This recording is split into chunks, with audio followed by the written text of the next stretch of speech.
Hey guys, welcome back to another video. So in this one, I'm going to cover some Deadpool Back in Black. And that's mainly because I mentioned before we're going to do more Venom videos and more Spider-Man videos. So why not Deadpool with the symbiote? Like, it only makes sense to include this story with it. And now there's a lot of debates whether this is canon or whether it's not. I'm going to say that it's not. And I'll tell you guys why I think that right after this.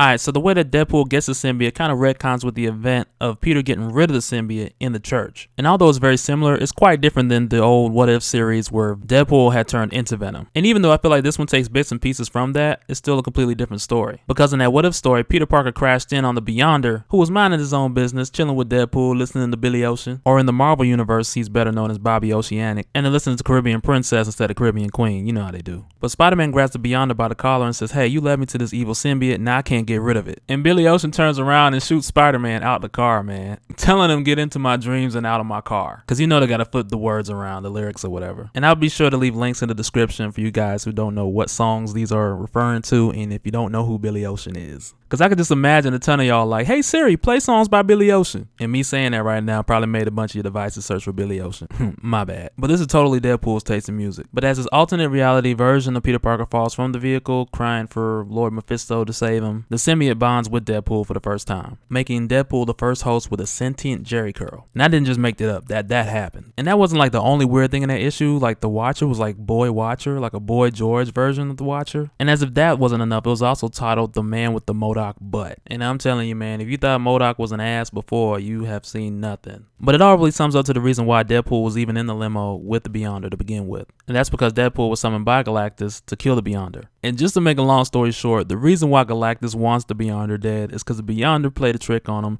and he merged MODOK with Galactus's butt, using the power of the cosmic Jerry curl. Like, every time MODOK burped, it was questionable. But Galactus's conversation with Deadpool was very quick, mainly because Deadpool's shorts were so short. He was just like, "Man, name your price and be gone." But jumping back to the Back in Black series, some weeks have passed and the symbiote is still looking for a new host to bond with because the church he was hiding in before was destroyed and the janitor who was helping him out was killed. So as you know, most people looking for somebody, they either look in the church or they look in the club. So the symbiote made its way to the club and he's watching Machine Man toss Deadpool left and right, and he's doing this unwillingly because he's under the mind control of Dancer Macabre. And I don't know if I would categorize her as just a Spider-Man villain, because he's also went up against West Coast Avengers and Moon Knight, but she pretty much has the power to hypnotize anybody who's watching her dance. Usually this only applies to people, but with Machine Man, his advanced AI uses a similar signature to regular brainwaves, so this makes him susceptible to her control. But Deadpool, mainly because he's Deadpool, plugged his own eyes out so he couldn't see her dance in the first place. But not after long, Deadpool's eyes start to grow back, and the symbiote immediately jumps on him, seizing the opportunity to find a new host. And so now initially the symbiote goes into a defense mode, wanting to attack Machine Man in order to protect Deadpool. But Deadpool stops it from attacking Machine Man because he knows that that's his friend and he don't want to do that.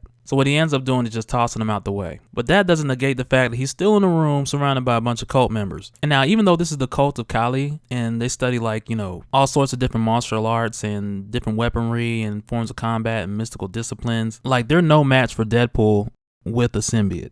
And he feels the difference too. Like, as he starts to engage these guys, like, new abilities are coming to him. And mind you, at this moment, he's not sure exactly what it is that's different. He just knows something's different. So as he thinks of different ways to engage, whether it's grabbing this gun here or grabbing these swords or this statue over there, he just thinks it and the symbiote does the rest. And so keep in mind, like, anytime a symbiote bonds with the host, they adapt to their fighting style and enhance that. And so how some would compare Deadpool with the symbiote like an aged Venom, you really can't compare the two. Because even if you say Flash is a 5 out of 5 stars as far as combat, weapon usage, execution, Deadpool's easily going to be a 10 at least. So if you take either one of those, add the symbiote to it, you're times in that times 10. So you got 50 versus 100 because you're enhancing somebody who's already enhanced. But yeah, Deadpool's literally playing Fruit Ninja with these guys and he finishes them off. But it's at this moment where it starts to come back to Deadpool where the symbiote came from. And he has a flashback to the Secret Wars event. And now this is the reason why I don't think this is like a retconning, or because it doesn't line up with the canon, right? Because the way that Deadpool remembers it, he sat down at the same device that Spider-Man sat down at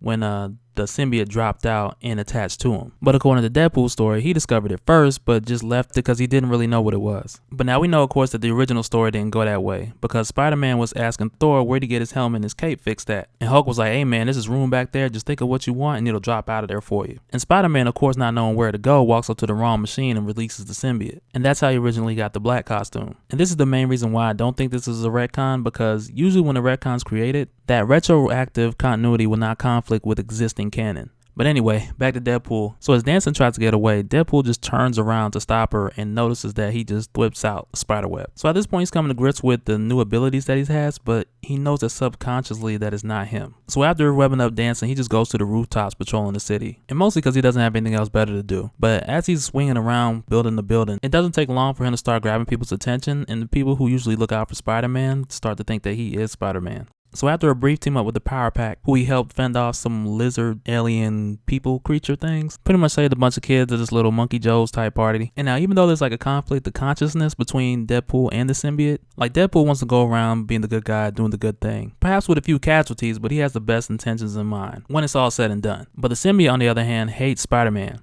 And so every now and then he'll kind of spaz out between the two. And that's one thing I think is interesting about Venom being the host, is like when he has the symbiote, it kind of changes into his different forms while he has it. Versus with everybody else, they would mainly take one form and stay that way. Although some of them have forms that look more stable than the others, usually they're recognizable in one particular form. But with Deadpool, that's not the case, because it was constantly changing. One time he's big, one time he's small, but that's mainly to the conflict that the symbiote has, wanting to get back at Spider-Man. And the longer that Deadpool wears it, the worse it gets. Like this fight with Kraven's like one of the best examples of it getting out of hand. Because initially when Kraven started fighting Deadpool here, he thought he was Spider-Man. And when it came to the point where Kraven was like, okay, maybe you're not Spider-Man, the symbiote just flipped out. And instead of trying to kill Kraven, it gave him tips on how to kill Spider-Man. And he's like, look man, forget all them darts and all them knives and all that. That ain't gonna work. If you want to kill Spider-Man, you gotta do what he won't expect.